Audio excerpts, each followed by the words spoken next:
You are listening to Boggy Talk, Faith Conversations in the Mud, a resource of Church on Bayshore.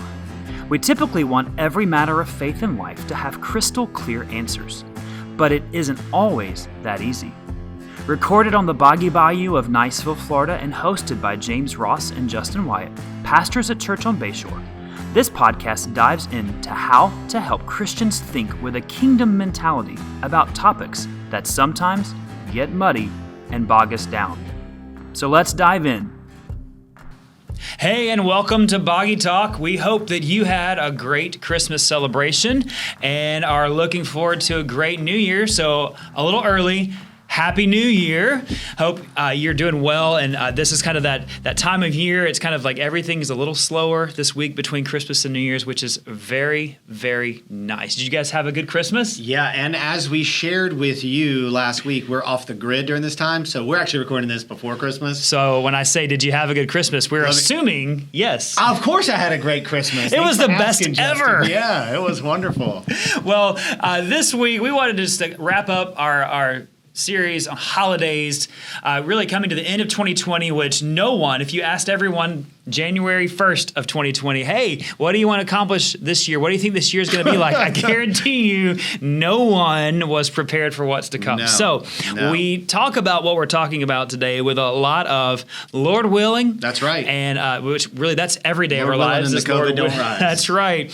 But as we look ahead, we also know that we should be looking ahead and thinking, Lord, how can this next year, how can I posture myself and look ahead to really make this year count for the kingdom? So today, we're going to just share some looking back on 2020, some praises, some struggles, and also look ahead at maybe some wise practices for setting goals for the new year. So why don't you start us off? 2020, praises, thankfulness, struggles. You go ahead. Am I starting with the three praises? Sure.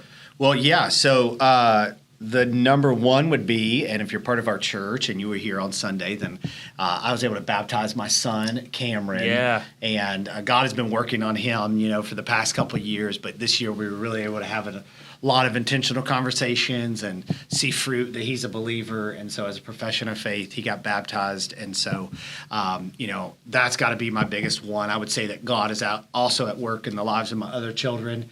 And I think, we've had more opportunities to have some conversations this year, which I rejoice in. I also think, for us, we were able to refinance our house.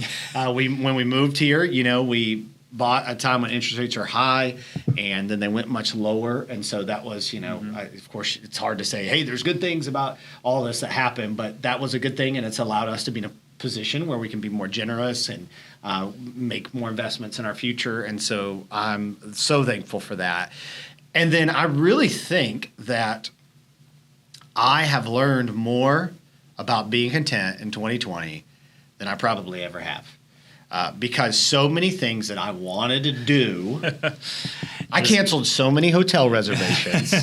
From church work trips, there were some things opportunities I had this year, like I was speaking at something that I was excited about, and none of that happened. Yeah.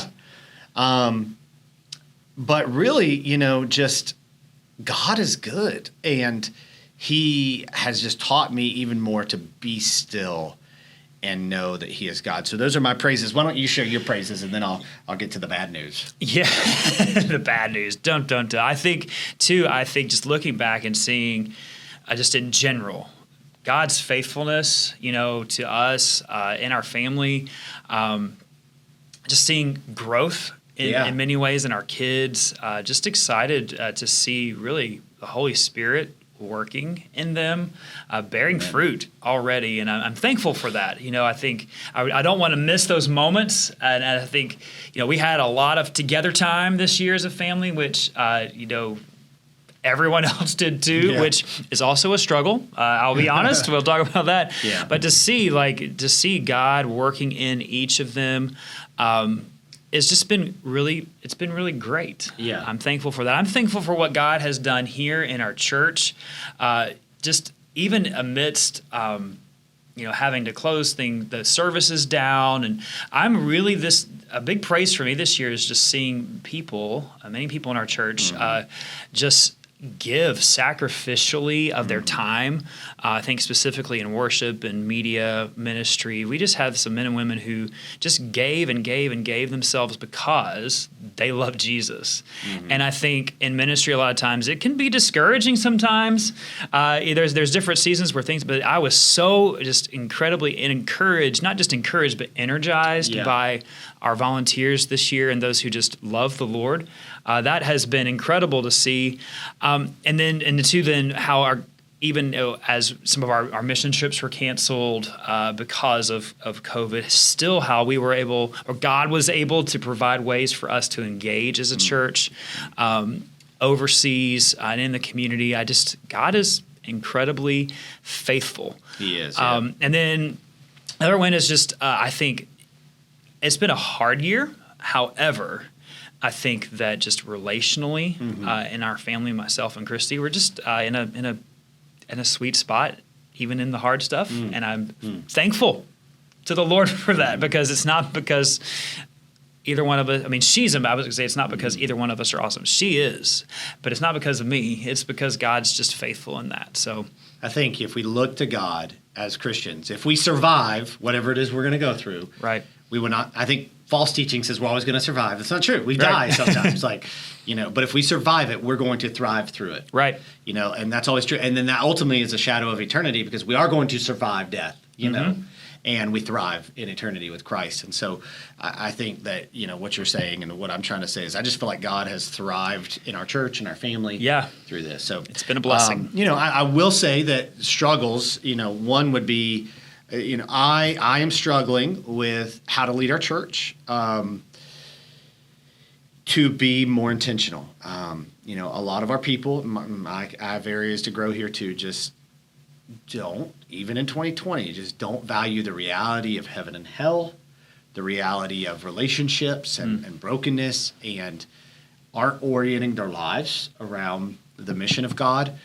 And it's been, so at a church plant, people leave all the time. So, I was a church planter before this, but the people who stuck around for the most part got that we need to be living our lives to reach people for Christ, because we love Christ. But in an established church, not everybody's there for that reason. And it has been more difficult than I thought to lead our church and even some of our leaders to place that as a high priority. And so, I hope that, that gets into goals for next year. I think personally, we have struggled with having close friendships. We do have friends, but, in the past, and I think it's part of it's Niceville. And, maybe we can do a whole a podcast on this. But, community. We just don't have the same level of closeness with as many people as we once did in our life. Part of it's also our season of life, but I think that, not to be all sad, but I just don't have a lot of close friendships like I used to in my life. And so that's been a struggle and something, I'm evaluating myself with and all that as well. And then I think ultimately how slow things were this year made me realize how busy I am and how fast time is going and how hard it is for me to make, a priority, things a priority that should be a priority. And I don't just mean I neglect, legitimately just how incredibly difficult it is. So I think, those are my three struggles: leading our church to be, more intentional. And I'll say this too. I think this isn't really a personal struggle, but it is sad the people who've kind of withdrawn from church. And it's not just our church, but many churches have experienced. All churches are experiencing this. 25 to 33% of people who just, church is not that important to them. And most of those churches are giving is the same. So, those are people who probably weren't giving, who weren't serving, who weren't that engaged in community. And we're fine, as a church, but it just makes me sad for them because do they love Jesus, first of all, and B, what are going to be the consequences of their life in the next 5 years and 10 years in their marriages and their children, because it isn't that important to them. And I think 2020 has been very revealing. Yeah, absolutely. Very, very revealing. I think for us as a struggle, for me personally, it was, still busyness in my schedule. Even though things were shut down here, it meant that we had to ramp up a lot of media stuff, and we had a plan this year. We had a plan this year over the course of 2020. Going into 2020, we had this plan to redo our sound system, to redo our live stream, to redo lighting, to redo that, and then we had to basically everything we had time for in 2020 to do in stages had to do in about 2 weeks, and then constantly learn and constantly change things. And so going back to the incredible volunteers, but then it was also, how do we do this? How do we execute this? How do we do this digitally and shift everything? And so it's made my life much busier, with a lot more, what's the right word? But a lot of detail stuff that it takes a lot of time consuming things. And so I've struggled with having the right margin to give things to bigger picture stuff that I want to. And that over time is just like wears on you. Thankfully, God is gracious and sustains us, but that's been a struggle for me. And then your fellow pastor's like, and let's do a podcast. Let's do this, and do this, and this, and then, and I have another idea. But wait, we haven't done the past But four. I just want to praise you because, occasionally when things aren't progressing, I'd like to see them progress. We meet and you also share that they're not progressing like you would see them progress, but you're trying to lead your team to, get there. And things don't happen overnight. And I just think you've done a phenomenal job, Justin, of leading our church in that area. Gracious in that God is gracious.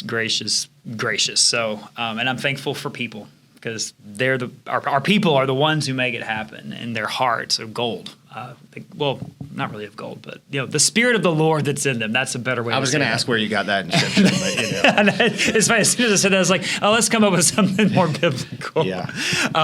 So that was from a Rachel Hollis book we read. Girl, I think. Also, just this year was a struggle for us. I say us because I'm talking about myself and Christy too. Just mentally, emotionally, I think a lot of people could identify with this. With shifting and doing everything at home with their kids and schooling, and for us as a large family, that was really hard. Not just because of the numbers, but because of just needs. New rhythm, right? New rhythm, and trying to work from home some, and figuring out that's just not going to work, and then to add on to that. Christy's dad passing away last year, it really and I think especially her, but myself, we just didn't have time to deal with that the way we would want to, because everything in 2020 was urgent, right? And helping our kids be well and helping them succeed. And, we have varying degrees of needs and in our family. So that was just hard, and we would just be exhausted, and so that was just a big challenge. And I think, that's really a mental well-being and emotional. And so that's really the two biggest struggles, I'll just say there, mental and emotional well-being. And like I said, God has been incredibly gracious to us. So that's reflecting. So let's look ahead, 2021, and goals. And before we talk about goals, what principles of goals do you have? Any strategies? You looking like, hey, we can be pie in the sky. I think a lot of people make great resolutions based on ideas. And, this is when gyms and health club memberships skyrocket is January. I don't know if that'll happen now with COVID still, but, that's usually the first thing people think. I'm going to finally start eating right, finally start exercising. But let's talk about goals for 2021, and how do you go about setting goals? Yeah. Well, I think for a while, I'm a very goal-oriented, driven person, in the Enneagram, I'm the achiever, like all those things. I like results. And so, but that can be very fleshly.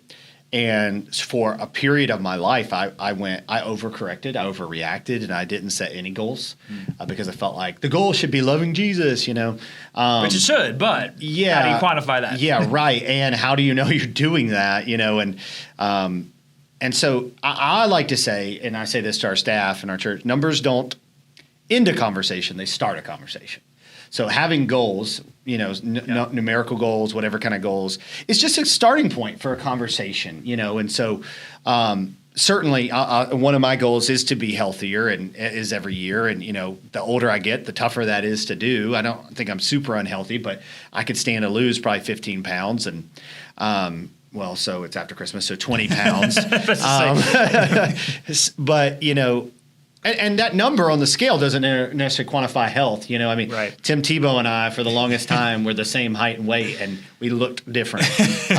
So, but they do help me to kind of gauge there. And so I think that's valuable. I like to just have goals that help our church to progress towards more fruitfulness, that help me to be in a healthier place as a leader, and that help me to be sure that I'm walking the walk. I mean, that's really personally health around me, and then our church. There's things professionally, educationally, those kind of things. So. Yeah, for something I learned a long time ago when I was going through training with the International Mission Board to go overseas. One of the things they taught us about goals was to make goals in 4 different areas. And for me, it was really, really helpful.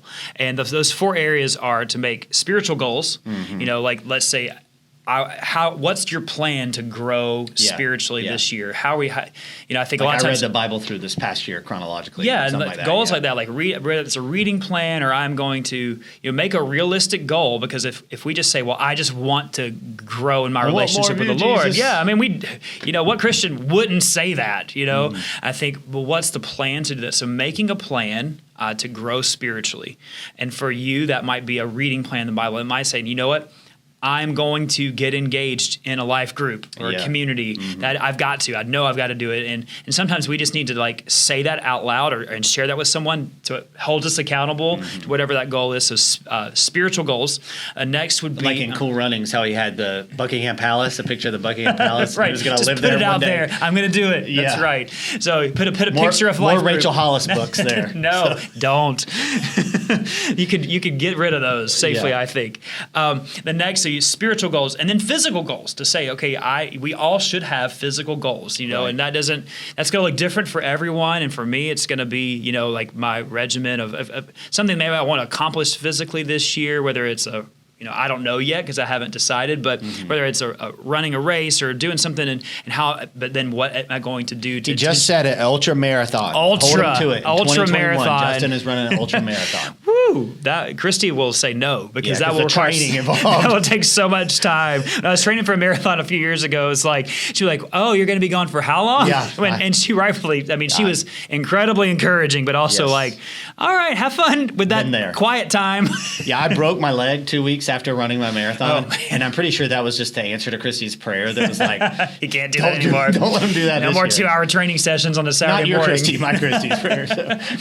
So physical goals, so spiritual goals, physical goals, and then intellectual goals. And I think this is an area that we neglect because we just kind of get into a routine. And so whether that's related to work, professional growth, or it's just, hey, I want to learn more about this, or I'm going to read biographies, or I'm going to read I want to grow my knowledge and understanding of the world, and ultimately that's so I can relate to people better, not just to become a more interesting person, but so I can just understand the world better. So intellectual goals, that's why I read a lot of Wikipedia articles, because intellectual goals that I have. And then social goals. And I think this is maybe an interesting or different, you maybe not have heard of having a social goal, but I think as a Christian especially this is important because we've talked about busyness, we've talked about comparison, but saying, we want to intentionally have other people in our lives, and this is something.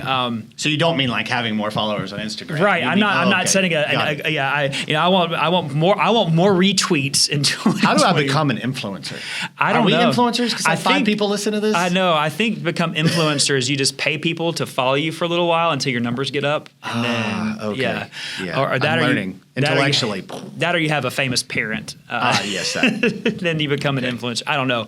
You have cool parents. They are not famous, cool but too, they are cool. They are very cool. Yeah, very famous supportive. in my book. They are. Yeah. Famous in Just your trying eyes. to get them to move down That's here, a Christian song on the radio. Famous in my father's eyes. Oh gosh. It's true. So back to what I was saying, social goals, and for us at the beginning of 2020, before COVID happened, this was a goal, and this will probably be our goal this year as well. But we had when we moved to Niceville, it was our house was a fixer-upper, and so it was always in a constant state of disrepair, and something was broken so that we could fix it, and DIY, fixing everything, renovating. And so our house was like ready. We were like, we can start having people over, and then COVID happened, and we couldn't. We love to have people over, and so a goal for us in 2020 was, and we failed because of COVID, but to have people at our house at least once a month, to have someone over. And so we will try to find ways to do that in 2021 as a family, but we just believe it's important to have social goals where we're saying that, hey, this is God's design. We're called to be in people's lives, and people are called to be in our lives, and we want to be intentional about how we use our time. And I think, especially not just with people within the church, but people in the community who maybe don't know the Lord, we want to be intentional about how we set our time up. So those are 4 areas of goals that I will set goals for, and then Christy and I, we just kind of, some of those goals we'll set together. Yeah. So do you have any goals you want to share? I don't have mine like super specific at time of recording, but I will have them. Yeah. So you failed on that one. But I did. Fail right there. So I kind of had a good rhythm of discipleship and relationships, and had the privilege of leading a couple guys to the Lord. Chris, my friend Chris Tuckwell, and Dave, and kind of 2020 discombobulated all of that, and seasons of life and people being connected to other places. So I really want to have a group of men who I'm walking with. I think I also want to have a group of men who I'm trying to really pour into being leaders, and I just kind of prioritize that. I think also I've mentioned being healthier. That is our whole family, just making some healthier choices. And then, I want to quantify this, and we have a leadership retreat coming up in January.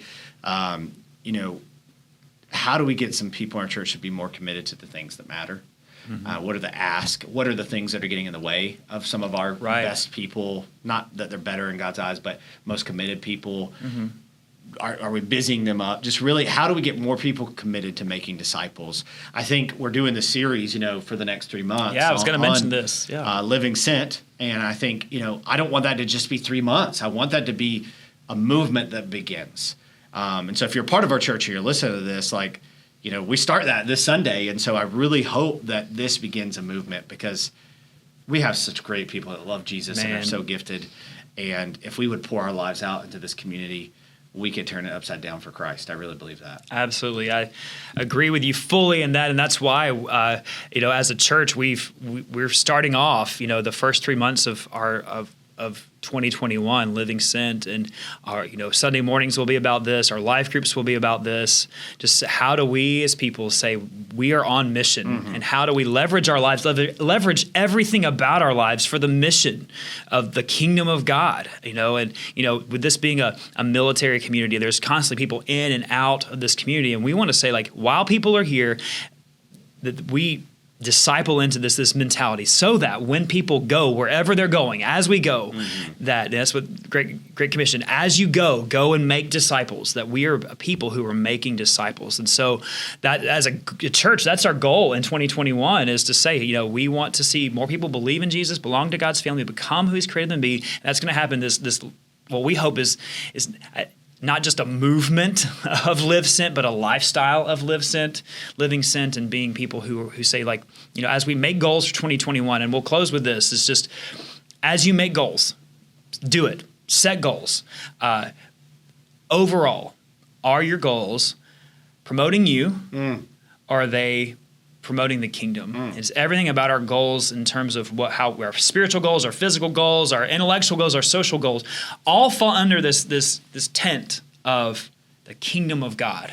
Yeah. And how is it pushing me to advance His kingdom? Yeah, full circle. Rachel Hollis, wash your face. That's fine if that's your goal, but why? Why are you washing your face? Is it so that you'll look better, or is it so that you can be refreshed and do what God's calling you to do? So. Anyway, some people are like, what in the world is he talking about? It's a book you shouldn't read. Yeah, and another goal is to hear from you on content for this year. We have some plans for January, beginning next week.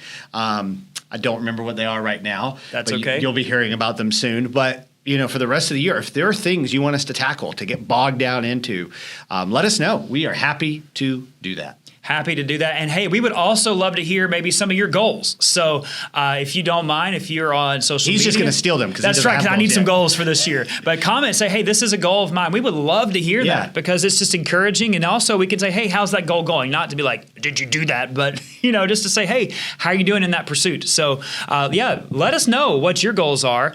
And once I have mine, I'll let you know what they are. So with that being said, we want to thank you for tuning in to Boggy Talk. We hope that you are ending 2020 on a strong note. And please post on his Facebook wall. What are your goals, Justin? Yeah, we want to know. Ask me relentlessly. Yes, starting today. Please do. I may just be off social media for a week, so I'll have a lot of notifications when I get back on. So I hope you have a great new year, a great celebration, and we look forward to being with you in 2021. Thanks for listening to Boggy Talk. Don't forget to subscribe so you don't miss a beat.